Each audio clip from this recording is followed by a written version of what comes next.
Next आपण मानक Sudarshan CG math class को स्वागत। आपण माने देखंतु मु आज गोटे बढ़िया क्वेश्चन ऊपर डिस्कस करिवि आलोचना करिबा जे √37 रो मूल्य वैल्यू आम केमिति इजीली बहुत कम समय रे बाहर करि परिबा। बेले बेले एमिति किछि क्वेश्चन आस्थाय आमे तार पूरा प्रोसीजर जानि थाउ, सठिक मेथड यूज करी फार्मूला यूज करी आंसर बाहर कर थाउ, किंतु फाइनल आंसर जदि √37 आसी गला आउ सेटा जदि एमसीक्यू क्वेश्चन होई थाए ऑप्शन जो संभाव्य चारोटी उत्तर देइथिबो √37 √39 एई भलिया न देई जदि से दशमिक संख्या आकार उत्तर देइथिबो ताले हम √37 रो जदि मूल्य दशमिक आकार बाहर करि परने ताले हम जते प्रोसीजर जानथिले मध्य सेही केस में सठिक उत्तर चयन करिबारे कष्ट अनुभव करिबा। बेले बेले हमर सठिक आंसर भी आमे चयन करि न पारू।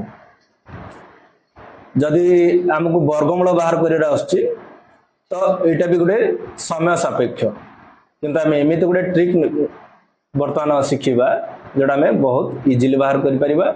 आउ एई भलिया संख्यार मूल्य बाहर करिबा पई गोटे फार्मूला यूज करा जाउछि। से फार्मूला मोर इंग्लिश वर्जन रे तार फार्मूला पूरा डिराइव कराई आपण माने देखि परिबे। आमे बे √37 रे वैल्यू बाहर करिबा बहुत कम समय रे केमि बाहर छि। बाहर करिया पूर्व मु गोटे कथा कहबी, आपण मानको मो वीडियो केमि लागला कमेंट्स माध्यम जणाइबे, मोर चैनल को सब्सक्राइब करबे, अन्य को शेयर करबे। शेयर करियो जमा भूलिबे नै, काहे कि ना अन्य माने भी शिखिबा दरकार। आपण माने भी सब्सक्राइब करबे। वर्तमान में जिबा एटी प्रश्न नियाछि द वैल्यू ऑफ √37 चारिटा संभाव्य उत्तर हम सठिक उत्तर बाहर करबा बहुत कम समय रे। या पे हम गोटे फार्मूला यूज करबा। एटी हम नेछि √x रो फार्मूला ला x + s/2√s। हम x नबा, s माने कोन स्क्वायर नंबर, x रो पाखा पाखी स्क्वायर नंबर हम चूज करबा। आउ √s मींस जेत s टा गोटे स्क्वायर नंबर रूट ओवर बाहर के किछ असुविधा नै। एठी हम नेछि 37 तो एक्स्ट्रा इगला 37 तार पाखा पाखी स्क्वायर नंबर के 36।